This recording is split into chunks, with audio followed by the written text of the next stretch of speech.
नमस्कार दोस्तों, मैं आपका मित्र आशीष कुमार कोस्ट अपने YouTube channel future zone Jabalpur में आपका स्वागत करता हूँ। एनसीईआरटी साइंस क्लास 7 चैप्टर 15 प्रकाश लाइट। तो सबसे पहले जैसा कि आप सभी जानते हैं कि प्रकाश क्या होता है। प्रकाश एक्चुअल में एक माध्यम है जिसमें हम वस्तुओं को देख पाते हैं और अलग अलग युक्तियों से जिसमें ऊर्जाओं का स्थानांतरण ऊर्जाओं का रूपांतरण होता है। तो प्रकाश ऊर्जा को बहुत सारी ऊर्जाओं में परिवर्तित किया जाता है। पेड़ पौधे जो रहते हैं वो प्रकाश ऊर्जा को, सूर्य के प्रकाश को रासायनिक ऊर्जा में परिवर्तित करते हैं।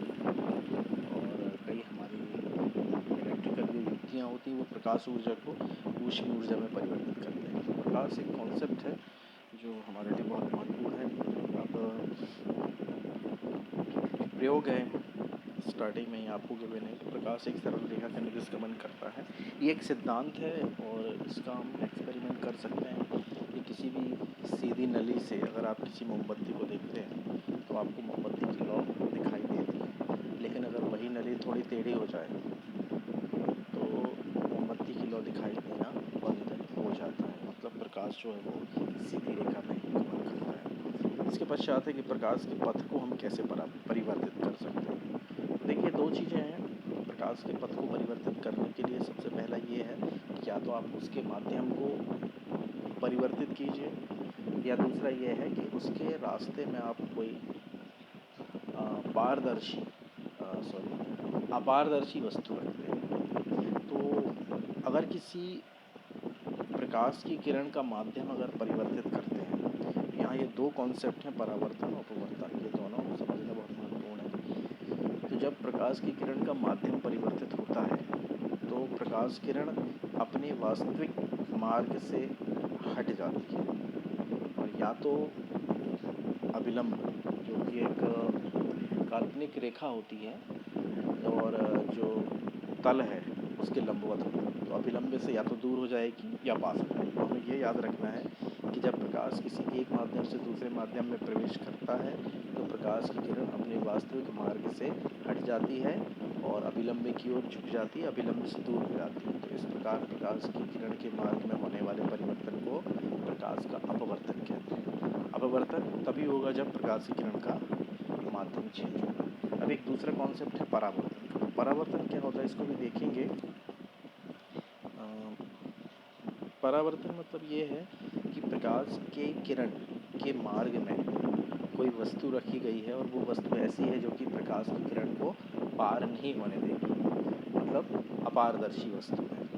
और उसके साथ साथ में एक और इम्पोर्टेंट चीज़ ये है कि उसकी सतह कैसी है, चिकनी है या धात्विक है या फिर शीशे के समान हो सकती है, या जो आईना हम घरों में यूज करते हैं उसके समान हो सकती है। तो प्रकाश की किरणों में एक गुण पाया जाता है कि वो उस तल में अगर कोई अभिलंब है या कोई काल्पनिक रेखा है तो उस काल्पनिक रेखा के सापेक्ष वो जितने डिग्री कोण बनाती हुई उसमें प्रवेश करती है, उसी लंब के सापेक्ष उतने ही कोण बनाते हुए उससे बाहर टकरा कर निकल जाती है। तो ये प्रकाश का परावर्तन कहलाता है। परावर्तन मतलब उसी तल में प्रकाश किरण का उतने ही डिग्री का कोण बना के रिटर्न आ जाना, ये परावर्तन है। और अपवर्तन मतलब एक माध्यम से दूसरे माध्यम में प्रकाश की किरण का मार्ग परिवर्तन होगा। तो ये परावर्तन अपवर्तन बहुत अच्छे से मालूम होना चाहिए आपको। आगे की कक्षाओं में इनके और भी कॉन्सेप्ट्स हैं वो हम पढ़ेंगे। अब यहाँ पे कुछ एग्जाम्पल्स दिए, नेचुरल एग्जाम्पल, कि जैसे ये पानी का तालाब है, इसमें ऊपर जो वृक्ष हैं उसके यहाँ प्रतिबिंब दिख रहा है। और एक है शेर वाली कहानी, शेर खरगोश की कहानी जो हमने बचपन में पढ़ा है, तो उसमें भी शेर का इसको अपना प्रतिबिंब दिखाई दे रहा है। इसकी सिंपल डेफिनेशन है कि दर्पण अपने ऊपर बढ़ने वाले प्रकाश की दिशा को बदल देता है। दर्पण द्वारा प्रकाश की दिशा का यह परिवर्तन प्रकाश का परावर्तन कहलाता है। तो यहाँ सीधे सीधे कॉन्सेप्ट के रूप में दर्पण का यूज किया है, लेकिन दर्पण के साथ साथ ऐसे बहुत सी चीज़ें हैं जो प्रकाश की किरणों को परावर्तित कर देती है। ये परावर्तन कहलाता है। अब नेक्स्ट पेज में कॉन्सेप्ट है एक एक्टिविटी के रूप में कि हमको वस्तुएं कब कैसे दिखाई देती हैं। तो वस्तुओं को दिखाई देने का सीधा कॉन्सेप्ट है कि हमें वस्तुएं प्रकाश की किरणों की सहायता से ही दिखाई देती हैं। किसी भी वस्तु से टकरा के जब प्रकाश किरणें हमारी आंखों में प्रवेश करती तो हमको वस्तु के आकार, हमारे से दूरी और वस्तु की रंग गुण, सारी चीज़ों का बोध होता है। प्रकाश वो माध्यम है जिससे हम वस्तु को देख सकते हैं। अब इसके पश्चात समतल दर्पण से संबंधित प्रयोग है कि किसी समतल दर्पण के सामने अगर मोमबत्ती की लौ को जला के रखा जाता है तो जो मोमबत्ती का उसमें चित्र बनता है या बिंब बनता है वो प्रतिबिंब कहलाता है, और वो मोमबत्ती के समान ही होता है, मोमबत्ती के अनुरूप बनता है। और इस प्रकार के प्रतिबिंब जो समतल दर्पण में बनते हैं ये सीधे प्रतिबिंब कहलाते हैं। और समतल दर्पण में बनने वाला प्रतिबिंब सीधा तथा बिंब के समान आमाप का होता है। आमाप से मतलब ये है कि जो वस्तु का जैसा संगठन है, लंबाई, चौड़ाई, ऊंचाई का जो अनुपात है, प्रतिबिंब भी हमको उसी के अनुपात में प्राप्त होता है। समतल दर्पण से बनने वाले प्रतिबिंब में एक और महत्वपूर्ण चीज़ है कि इस प्रतिबिंब को हम पर्दे में प्राप्त नहीं कर सकते, मतलब ये वास्तविक नहीं होता है, ये आभासी प्रतिबिंब होता है। इसके साथ ही जो प्रतिबिंब की जो दूरी रहती है वो दर्पण से वस्तु की दूरी के बराबर होती है। अब इसके पश्चात समतल दर्पण में बिंब का प्रतिबिंब दर्पण के पीछे बनता है अर्थात आभासी होता है, यह सीधा होता है, बिंब की साइज के समान होता है तथा दर्पण से प्रतिबिंब की दूरी दर्पण के सामने बिंब की दूरी के बराबर होती है। तो ये अभी तक जो समतल दर्पण के प्रतिबिंब के बारे में हमने पढ़ा है उसका पूरा कंक्लूजन आपके यहाँ पे गिवन है। इसके बाद देखेंगे दक्षिण या वाम। तो ये समतल दर्पण से बनने वाले प्रतिबिंब की एक और क्वालिटी है दक्षिण या वाम। ये क्रियाकलाप के द्वारा हमको गिवन है। अगर हम इस क्रियाकलाप को देखेंगे, आप कोई भी प्रैक्टिकल कर सकता है। अगर आप दर्पण के सामने खड़े होते हैं तो एक्चुअल में यदि मैं खड़ा हूँ दर्पण के सामने और मैं अपना राइट हैंड अगर अप करता हूँ तो वहाँ मुझे लेफ्ट हैंड साइड, मतलब मेरे अकॉर्डिंग वो लेफ्ट हैंड साइड होगा, वहाँ का हैंड अप होता है। तो ये दर्पण का जो प्रतिबिंब है वो एक्चुअली में लेफ़्ट और राइट वाइज जो है उसमें चेंज हो जाता है। मतलब इसके पार्श्व जो हैं, पार्श्व जो बनते हैं वो विपरीत हो जाते हैं। इसी गुण का प्रयोग करके रोग वाहनों पर या रोगी वाहनों पर एम्बुलेंस शब्द जो है विशेष प्रकार से लिखा जाता है। और ये इसमें गिवन है एम्बुलेंस शब्द किस प्रकार से लिखा गया है। तो जब भी इस तरह से लिखने में एम्बुलेंस उल्टा लिखा जाता है, राइट से ना लिखकर इसको लेफ़्ट से लिखा जाता है डिजिट को। और इसको लिखने के पीछे ये कारण है क्योंकि दर्पण में जो प्रतिबिंब बनता है वो उसके पार्श्व विपरीत होते हैं। तो कोई भी व्यक्ति अगर गाड़ी चला रहा है और उसको अगर अपने साइड मिरर में या अपर मिरर में, जो कि सामने फ्रंट स्क्रीन के ऊपर होता है, उसमें अगर उसको वो एम्बुलेंस अगर लिखा हुआ दिखेगा तो उसको एम्बुलेंस सीधा लिखा हुआ दिखेगा। इसलिए ये डिजिट जो हैं ये उल्टे लिखे जाते हैं। इसके पश्चात दर्पण के प्रकार में गोली दर्पणों के बारे में है। गोली दर्पणों को यहाँ शो किया गया है और इनको हम देख लेते हैं।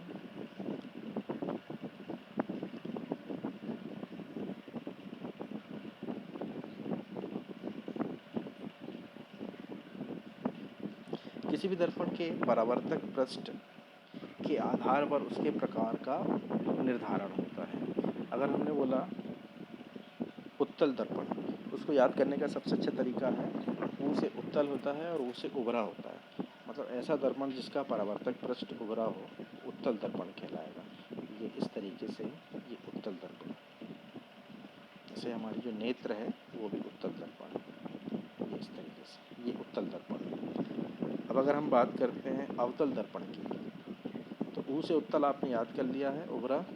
तो अब इसको हम बोल देते हैं कि चपटा या गहरा परावर्तक पृष्ठ वाला जो दर्पण है वो अवतल दर्पण कहलाता है। इसके पश्चात चम्मच का वक्र पृष्ठ का यहाँ एग्जाम्पल है कि चम्मच का जो चमकदार वक्र पृष्ठ है वो एक दर्पण की भांति कार्य करता है और गोलित दर्पण का उदाहरण है। और इसका जो परावर्तक पृष्ठ है ये उभरा हुआ है, इसलिए ये अगर हम इसको सर्किल तरफ से देखेंगे तो ये उत्तल और अवतल दोनों पृष्ठ अगर इसके पलटा लिए जाएंगे तो उत्तल अवतल दोनों का ये कार्य कर सकता है। इसका भीतरी पृष्ठ जो है वो अवतल दर्पण की तरह कार्य करेगा और जो बाहरी पृष्ठ है वो उत्तल दर्पण की तरह कार्य करेगा। इसके पश्चात गेंद के एग्जाम्पल से है कि गेंद का जो बाहरी पृष्ठ है वो उत्तल दर्पण का और भीतरी पृष्ठ जो है वो अवतल दर्पण का कार्य करता है। अब अवतल दर्पण से प्रतिबिंब बनाने के लिए एग्जाम्पल गिवन है और इसमें ये सूर्य का एग्जाम्पल हमको दिया गया है कि अवतल दर्पण का जो लेंस है उसको अगर रास्ते में सूर्य के प्रकाश के रास्ते में रख दिया जाए और एक कागज़ में अगर उसका प्रतिबिंब बनाया जाए तो जो प्रतिबिंब गोल प्राप्त होता है ये सबसे पहले तो वास्तविक प्रतिबिंब होगा और ये जब पूर्ण आकार में प्राप्त होता है तो इसके प्रकाश की तीव्रता सबसे ज़्यादा हो जाती है और कागज़ में आग भी लग जाती है। तो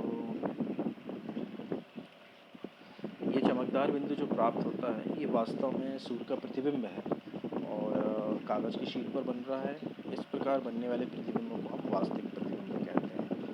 और इसके पहले जब हमने पढ़ा था कि समतल दर्पण के द्वारा हमने मोमबत्ती का प्रतिबिंब प्राप्त किया था जो कि काल्पनिक था या अवास्तविक था, तो उसको आभासी प्रतिबिंब कहते हैं। तो अवतल या उत्तल दर्पण द्वारा जो प्रतिबिंब प्राप्त होते हैं वो वास्तविक होते हैं और समतल दर्पण द्वारा जो प्राप्त प्रतिबिंब होते हैं वो आभासी प्रतिबिंब होते हैं। इसको डायग्राम में और शो किया गया है, आगे हम देख सकते हैं। देखिए, अवतल दर्पण द्वारा वास्तविक प्रतिबिंब, ये अवतल दर्पण से बनने वाले वास्तविक प्रतिबिंब हैं और अवतल दर्पण से बनने वाला आभासी प्रतिबिंब। तो अवतल और उत्तल दर्पण दोनों से वास्तविक और आभासी दोनों प्रतिबिंब प्राप्त होंगे और समतल दर्पण से केवल आभासी प्रतिबिंब प्राप्त होंगे। तो प्रतिबिंब का जो आकार है या उसकी जो प्रकृति है, ये किस तरह से प्रतिबिंब प्राप्त होगा, ये निर्भर करता है वस्तु और दर्पण के बीच की दूरी पर। तो यहाँ देख लीजिए, ये वस्तु है मोमबत्ती, ये मोमबत्ती वस्तु है, ये दर्पण है और यहाँ पे इसका प्रतिबिंब प्राप्त हो रहा है। तो ये प्रतिबिंब की प्रकृति इन दोनों की इन तीनों की स्थिति पर निर्भर करता है। यहाँ पे एक सारणी दी हुई है जिसमें कि डिस्टेंस में चेंजेस करने से प्रतिबिंब की प्रकृति चेंज होती है। तो इस प्रकार से इसका हम अध्ययन कर सकते हैं। इसके पश्चात हम देखते हैं कि अवतल दर्पण द्वारा बना प्रतिबिंब साइज में बिंब से छोटा या बड़ा हो सकता है। प्रतिबिंब वास्तविक या आभासी भी हो सकते हैं, बहुत इंपॉर्टेंट है। अवतल दर्पण द्वारा बना प्रतिबिंब साइज में छोटा या बड़ा हो सकता है और वास्तविक आभासी भी हो सकता है। अवतल दर्पण के प्रयोग, यहाँ भी महत्वपूर्ण चीज़ें हैं कि हम अपने दैनिक जीवन में कौन कौन से ऐसे प्रयोग करते हैं दर्पण के जो अवतल दर्पण से संबंधित है। इसमें सबसे पहला है कि डॉक्टरों को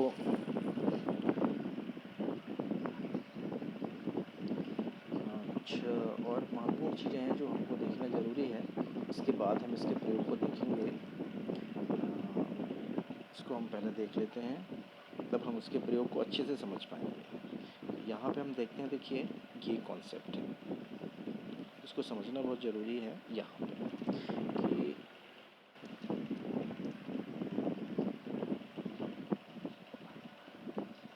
उत्तल दर्पण जो है ये प्रकाश किरण को एक पॉइंट में कन्वर्ट करता है और अवतल दर्पण जो है ये प्रकाश किरण को स्प्रेड कर देता है। मतलब उत्तल दर्पण से जो प्रतिबिंब बनेगा वो वास्तविक प्रतिबिंब से छोटा होगा और अवतल दर्पण से जो प्रतिबिंब बनेगा वो वास्तविक प्रतिबिंब से बड़ा बनेगा। तो यहाँ पे इस कॉन्सेप्ट का हमको, इसके प्रयोग में इसी कॉन्सेप्ट का हमको अध्ययन करना है। सबसे पहले हम देखते हैं कि अवतल दर्पण इससे जो प्रतिबिंब बनता है वो हमें पता है कि अवतल दर्पण से बना हुआ प्रतिबिंब जो है वस्तु के आकार से बड़ा बनता है। इसका प्रयोग जो होता है वो बहुत छोटी चीज़ों को देखने में किया जाता है कि छोटी चीज़ों को हमको बड़ा देखना है। इसमें सबसे बढ़िया देखिए जैसे आँख है, बहुत सूक्ष्म इसमें तंतु होते हैं, बहुत सूक्ष्म संरचनाएं होती हैं। कान के अंदर भी बहुत सूक्ष्म संरचनाएं होती हैं, नाक में, गले में या दांत में। तो ये सभी से संबंधित जो इंस्ट्रूमेंट हैं इनके ऑब्जर्वेशन के लिए जो बनते हैं वो अवतल दर्पण से बनते हैं, क्योंकि छोटी चीज़ों को हमको बड़े में देखना है। तो ये अवतल दर्पण का यहाँ पे यूज़ है। इसी प्रकार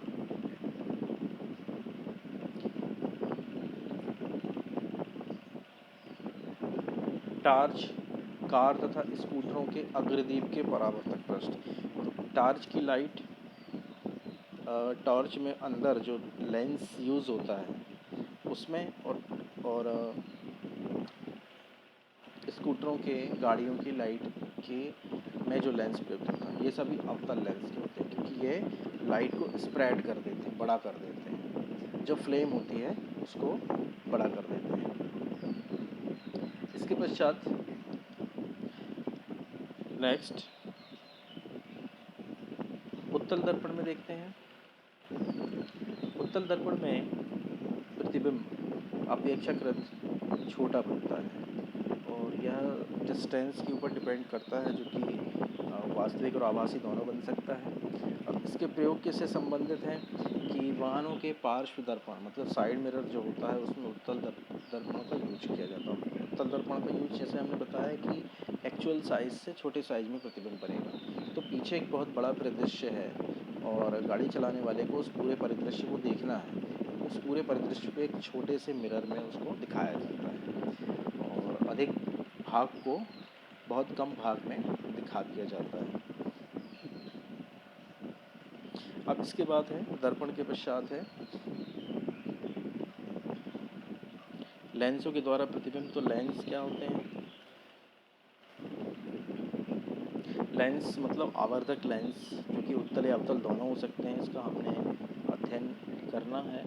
और आवर्धक लेंस का प्रयोग कक्षाओं में, प्रयोगशाला में किया जा सकता है, क्योंकि कॉकरोच या शरीर के भागों को देखने के लिए किया जाता है। ये आवर्धक लेंस होता है। और इसके साथ ही रीडिंग लेंस भी होता है, जिससे कि बहुत बारीक अक्षरों को पढ़ा जा सकता है। तो ये लेंस के ऐसे कुछ एग्जाम्पल हैं जो कि हम अपने दैनिक जीवन में यूज करते हैं, स्टूडेंट लाइफ में यूज करते हैं। लेंस का उपयोग व्यापक रूप में चश्मों, दूरदर्शकों, दूरबीनों तथा सूक्ष्मदर्शियों में किया जाता है। तो ये लेंसों का यूज है हमारे डेली यूज़ में, चश्मा, दूरदर्शक, दूरबीन और सूक्ष्मदर्शियों में। तो लेंस के प्रकार हैं, लेंस को किस प्रकार से देख सकते हैं? तो देखिए ये जो धारा रेखीय जो आकृति है, धारा रेखीय आकृति मैंने आपको पिछले कुछ अध्याय पहले बताया था कि वह आकृति जो बीच से मोटी हो और किनारों से सक्रिय हो वो धारा रेखीय आकृति कहलाती। नाव की आकृति, जब हम मछली की संरचना पढ़ रहे थे तब हमने ये देखा था। तो ये उत्तल लेंस है।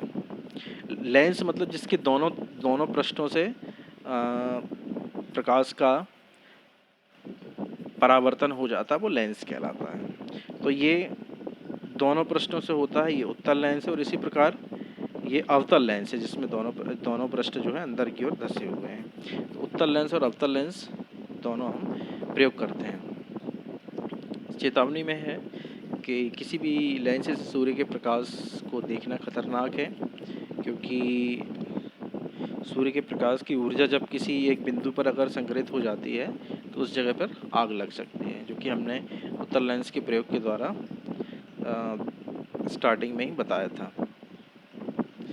इसके पश्चात लेंस की क्रियाविधि के संबंध में जो मुख्य चीज़ है, क्योंकि हमने दर्पण के फॉर्म में आपको बता दिया था उत्तल दर्पण और अवतल दर्पण। तो ये केवल दर्पण की अगर हम बात करते हैं तो केवल एक पृष्ठ की बात होगी, और अगर लेंस की हम बात करेंगे तो दोनों पृष्ठ की बात होगी। तो ये प्रकाश किरणों को उत्तल लेंस जो है एक बिंदु पर संकेंद्रित कर देता है और अवतल लेंस प्रकाश किरणों को फैला देता है। ये दोनों में डिफरेंस है। इसके पश्चात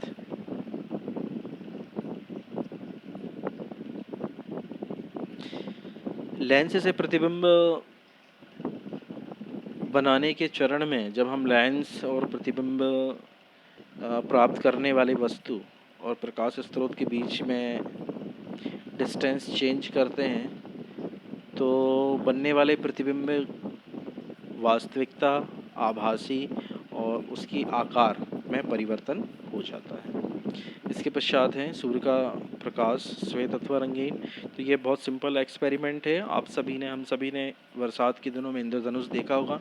इंद्रधनुष की कुछ बेसिक क्वालिटीज़ हैं जो हमको मालूम होना चाहिए। सबसे पहली चीज़ ये है कि इंद्रधनुष हमेशा सूर्य के विपरीत दिशा में बनेगा। अगर दिन के समय इंद्रधनुष बनता है या शाम के समय बनता है तो वो हमेशा सूर्य के अपोजिट डायरेक्शन में बनेगा। और इंद्रधनुष के बनने की जो प्रक्रिया है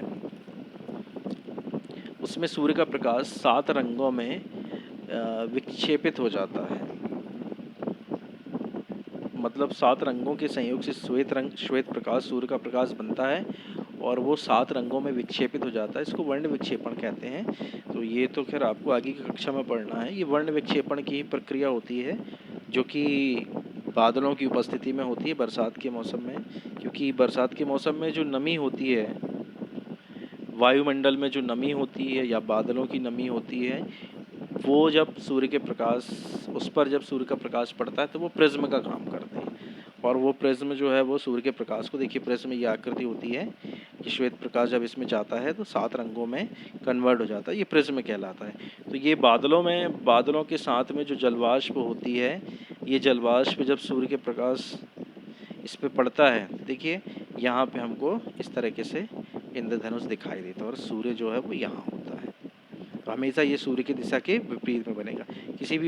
किसी भी बरसात वाले मौसम में अगर धूप निकली हुई है तो आप सूर्य के अगेंस्ट साइड में देखिए, बहुत चांसेस रहते हैं कि आपको इंद्रधनुष दिखाई दे दें। तो इंद्रधनुष जैसे सूर्य के प्रकाश का जो वर्ण विक्षेपण है वो हमको कई माध्यमों में मिल जाता है। जैसे सूर्य के प्रकाश में अगर आप सीडी को रख देते तो उसमें कलर्स दिखते हैं। इसके अलावा एक प्रकाश युक्ति है प्रिज्म से नॉर्मली हम प्रकाश को 7 रंगों में विभक्त कर देते हैं। इसके अलावा